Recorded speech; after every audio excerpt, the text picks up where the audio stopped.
1995, the same year that Spiral was released, Ring's first film adaptation was released on Japanese television broadcast, and later released on VHS as The Ring Kazenban, meaning complete edition. Both are more or less the same movie, but they're different cuts, paced differently and using different footage. The TV cut is lighter, more cerebral, and cheesier, while the VHS cut is darker, tenser, and hornier. Personally, I prefer the TV cut, which is closer to the book version of Ring, but the VHS cut closer resembles the themes of Spiral, so your mileage may vary. It was directed by Jisui Takigawa, who had the experience of previously making an episode of Tales of the Bizarre, a long-running Japanese TV show similar to The Twilight Zone, and co-written by Taizo Soshigaya, who has no other writing credits, and Joji Ida, who would go on to write and direct the film adaptation of Spiral. It is the most book-accurate adaptation of Ring, retaining both Sadako's characterization as intersex and Asakawa's male gender, but it deviates in a few plot points. The most significant changes are making Ryuji less Byronic, Sadako more flirtatious, in line with her updated character in Spiral, and inserting a bizarre incestuous relationship between Sadako and her father. The apparent gay subtext between Asakawa and Ryuji is retained and even embellished, but the pair's androgyny is toned way down. In the meta-reality of Spiral, the lead actress is literally the character of Sadako, playing a slight fictionalization of herself. Or to interpret the character's sex appeal as the result of Sadako's psychic powers, projecting her sexual desire to the audience. Her character is also closer to that portrayed in Spiral than in Ring. However, the film still works whether or not you know the extra lore. In 2012, when the fifth book, S, was released, the lore was updated to make a clear distinction between the later book canon and our universe, with the film never being released in book canon and the lead actress not being Sadako. But in 1995, the film released was implied to be the one described in Spiral. People who watch the film after being familiar with what the film franchise became often describe it as strangely horny, especially if they see the VHS cut. But that would have made more sense coming off of Spiral, which portrays the genre as sexual horror in the manner of Species. Sadako is a rapist who impregnates women against their will, and is hot like a woman while sexually aggressive like a man.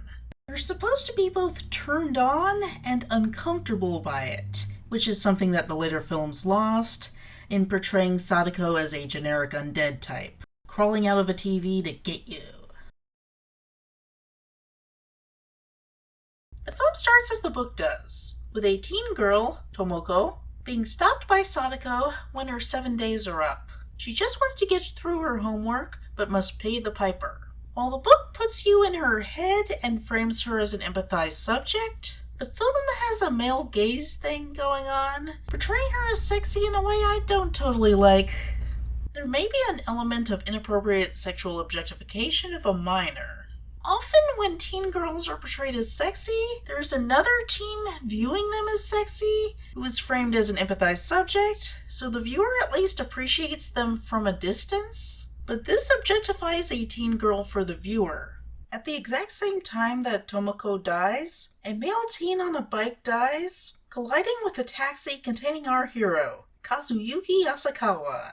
This combines two separate scenes from the book. Originally, Asakawa finds out about the death after the fact, and slowly draws the connection to other teens' deaths. Here, he's thrown into the action, tries in vain to save a life, and notes that the guy's watch has stopped.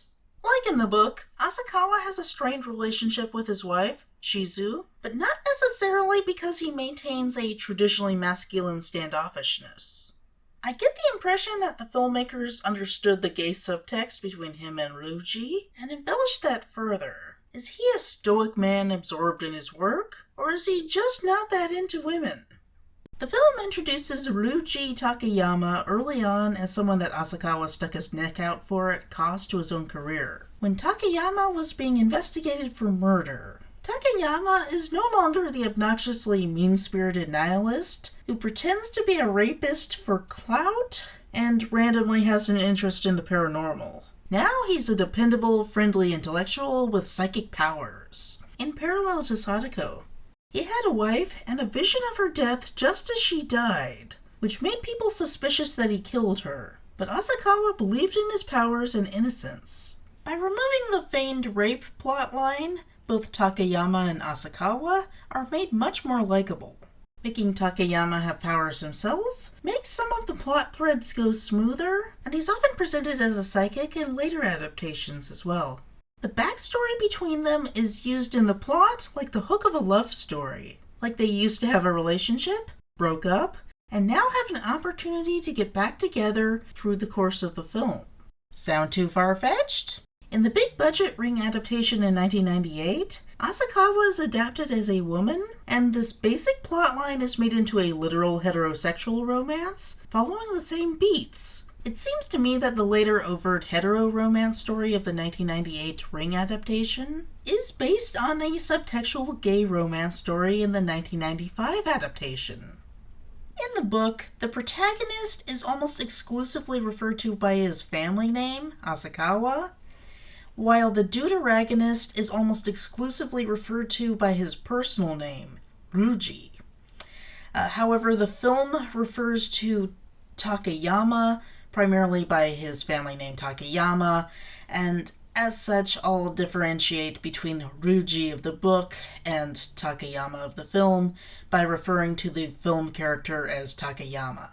At the same time that Sadako kills Tomoko and the guy on the motorcycle, she also kills two teens having sex in a car. The VHS cut has an extremely explicit sex scene that transitions into a horror scene. Personally, I prefer the TV cut that, while censoring the sex itself, shows police photos of the aftermath, showing the mysterious imagery of two teens who started to have sex, suddenly tried to get out of the car, and died with their underwear off. This works better for the theme of Asakawa figuring out what's going on from the puzzle pieces Sadako leaves behind. There's then a scene that shows Asakawa questioning the car owner who lent it to his friend.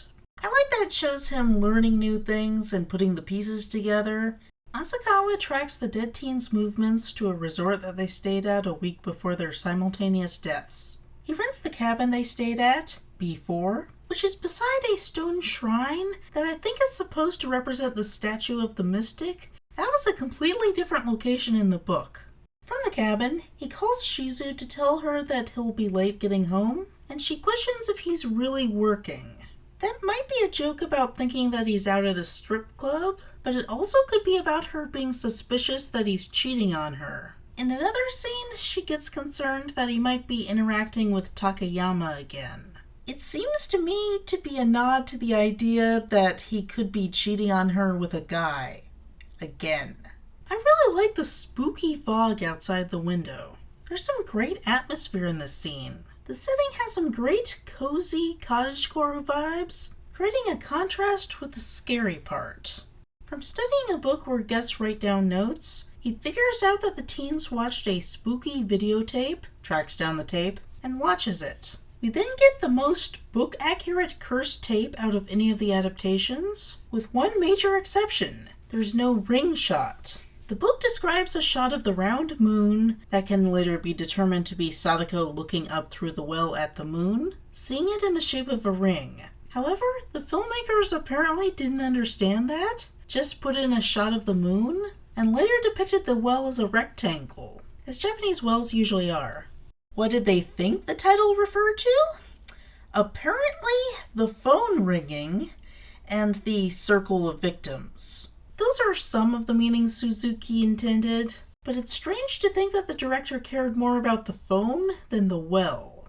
After having this fright, Asakawa goes to Takayama for help. When he approaches the college where Takayama works, Takayama is expecting him and stares right at him from a balcony.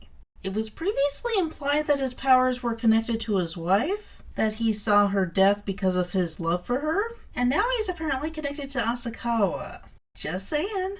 Asakawa makes a copy of the tape for Takayama to study. Takayama analyzes it, and then invites Asakawa over to his place to discuss it.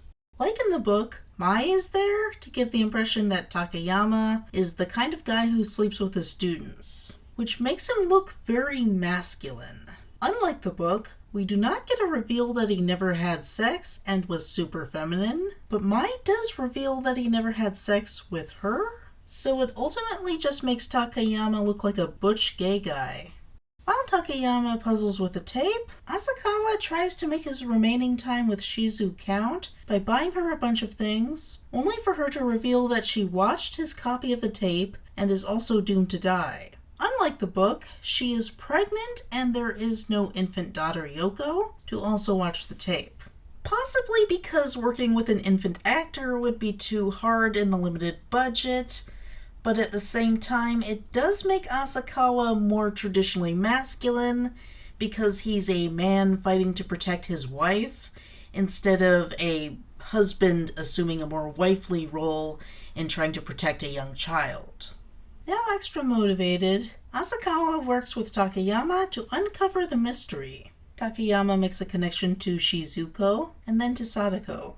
They determine that Sadako spent some time in an acting troupe, and Asakawa interviews a former member of the troupe who instantly bolts in a random bit of added drama. Seriously, there's no point to this chase scene.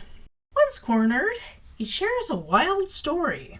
In the original book, troupe leader Shigemori sexually harasses Sadako and goes to hook up with her, comes back with a horrified expression, and dies soon after. Asakawa assumes he attacked her, and she kills him with her psychic powers. This is later depicted in Birthday, in which he harasses her. She does a sexy dominant performance of fondling him before hitting him with psychic powers, and he dies soon after. Apparently, the filmmakers thought that wasn't compelling enough, and instead inserted a plot twist that would shock Shigemori upon its discovery. Sadako having sex with her father. This is depicted as a consensual, incestuous relationship. The assumption that the average American viewer would come to, that this is an example of villainous child abuse, never really comes up. At all. Sadako is just framed as bizarre for having sex with her father, like she's a pervert, but then is also sympathetic to make her choice to have sex with her father seem less damning. I would speculate that child abuse and sexual ethics placing an extreme focus on consent were not widely understood in Japan at the time. They barely were in America. In 2009, American actress Mackenzie Phillips, yes, the mom on So Weird, told reporters that after she became a legal adult, her father raped her, and then she had a consensual sexual relationship with him that went on for 10 years, igniting a discussion on whether or not that makes sense. There was a decent-sized contingent of Americans in as late as 2009 that said that as long as no one explicitly said no, it was consensual. This is essentially what is depicted in the Ring TV movie, with Takayama explicitly defending it as tragic romanticism. どうして父親なんかと肉体関係持ったんでしょうね。いや、父親との肉体関係が問題じゃないと思うんだよ。問題はね、貞子という娘が生まれながらにして人間の持つあらゆる美しさを兼ね添えていたってことだ。それを一番よく知っていたのが父親だったんだろう。その二人が世間から弾き出されてだよ。愛おしく抱き合うってのはそれほど不自然なことないと思う。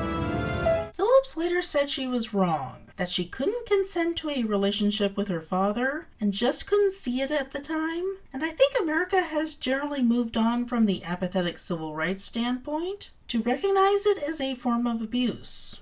I don't think that we should blame the filmmakers for trying to be empathetic to marginalized people and trying to be shocking in the context of a horror movie while also being empathetic. That is a good instinct that we should encourage. I just think it was misapplied in this instance. Your mileage may vary. It is interesting, though. The original book Ring does not talk about Sadako's father in any great detail. Spiral again glosses over him as unimportant. And then, once the Ring TV movie introduces this incest plotline, Pretty much every other adaptation depicts her father as abusive. Takayama and Asakawa track Sadako's movements to the clinic where her father was treated for a terminal illness and interview a doctor who knew her, Dr. Nagao. He tells a weird story about falling in love with her, which, if you know the lore, is implied to be Sadako using her psychic abilities on him.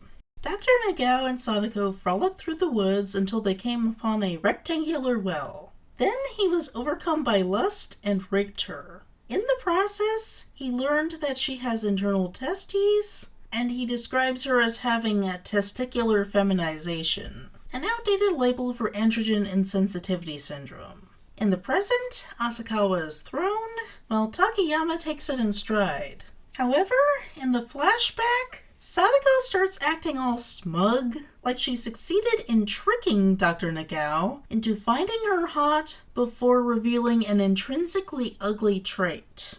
In addition to the trope about the deceptive trans woman, the trap, it resembles a Japanese urban legend monster called the slit-mouthed woman, Kuchisake Onna.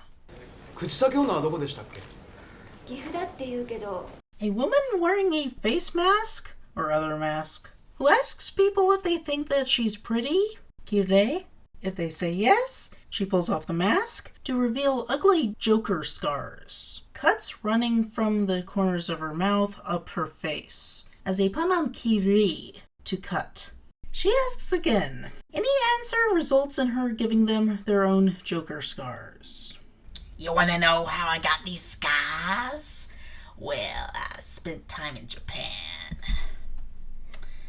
Yeah, it's not terribly empathetic to intersex people. While his head is addled by Sadako's manipulation, very strongly indicated to not be his fault, he throws her into the well and kills her. It is not technically framed as a hate crime.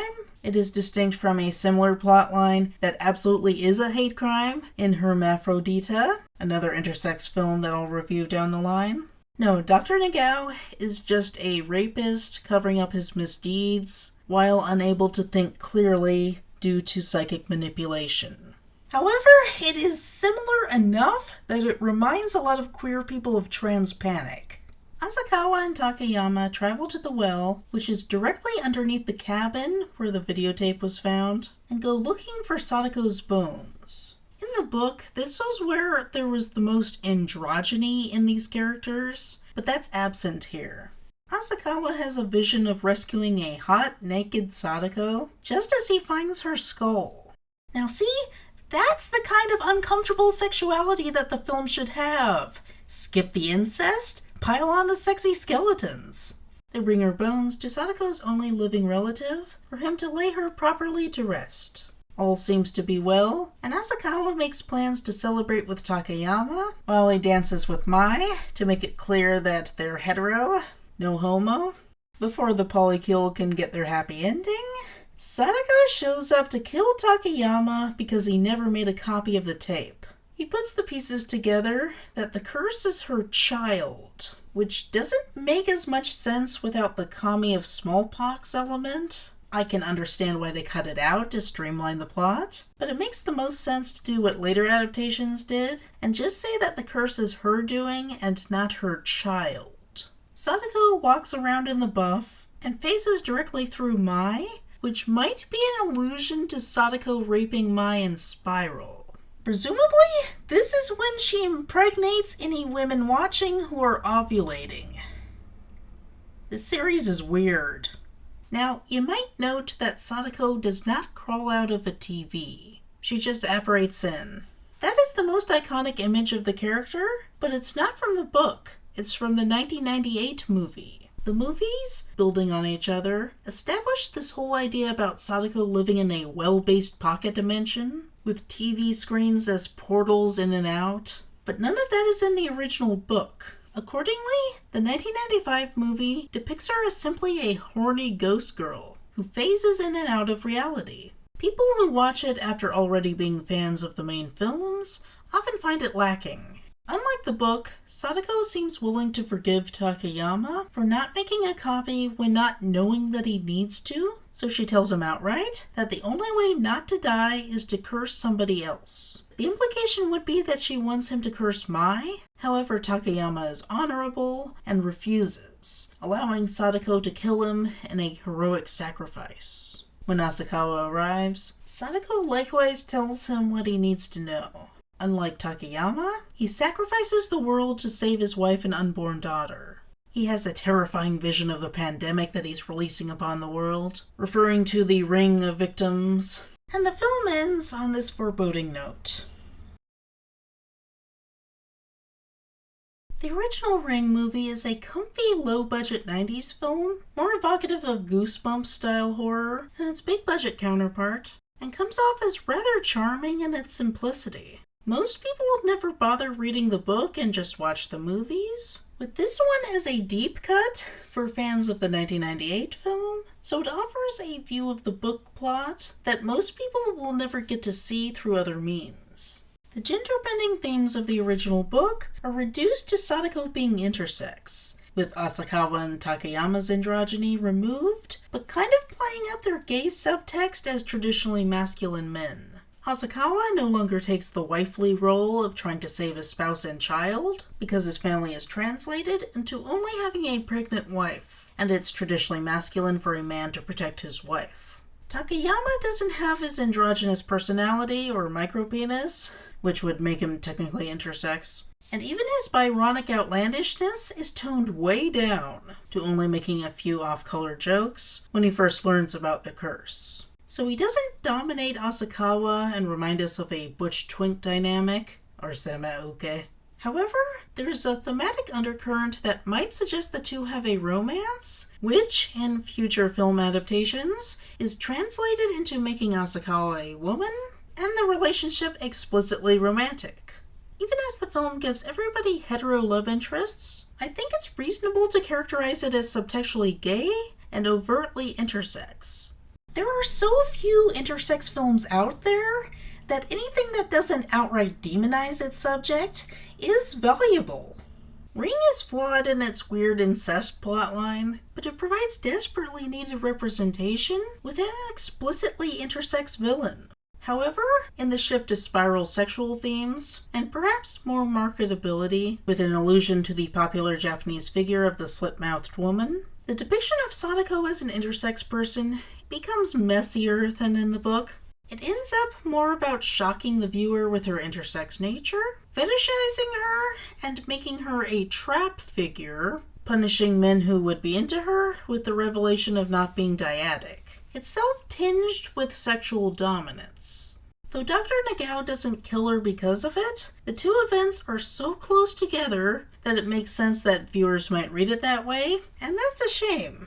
Also, Takayama makes this weird statement about how Sadako is a kind of person who could never see the beauty in the world, who has hatred for all things beautiful. And even though the film depicts her as sympathetic, this characterization goes against the portrayal of her as someone who has suffered and who has internalized hatred of the world to make it seem like she is inherently a hateful person. And that's not a good thing, especially when it comes to the representation of intersex people. Intersex people should be seen as people who are worthy of love. As a tragic figure, Sadako should convey the idea that it's a tragedy she was underloved, and her being intersex should tie into that to give a reason why she was so isolated, but ultimately worthy of love, which I think is a theme in the book, but isn't here in the movie. By making Sadako more of a sneaky, manipulative, and inherently aggressive figure, who is also supposed to literally be a villain pretending to be an actress, playing a fictionalized version of herself to curse the audience, it undermines that tragic theme and turns her being intersex into an aspect of her villainy. It's not great, but I maintain that there is something kind of cool about having a compelling villain for representation. I just wish it was more balanced out with an equally fun intersex hero. Takayama has potential, but that is never realized. In the end, it's flawed, but it's still fun. Both cuts of the film have been uploaded onto YouTube, and I'll include the links in the description. Remember to like, subscribe, share with all your friends, or in 7 days. 出先で避ける組のマンゴー見つけてさ。本当？バイク便で送ったから。そろそろ吹くと思うよ。すごいタイミング。サインお願いします。Long, long way しーちゃん、聞こえてる？あ、届いたよ。ありがとう。マンゴー味珍しいからたくさん買ったんだ。今度2人で食べようね。おーい、しーちゃん。避ける組対長い避ける組。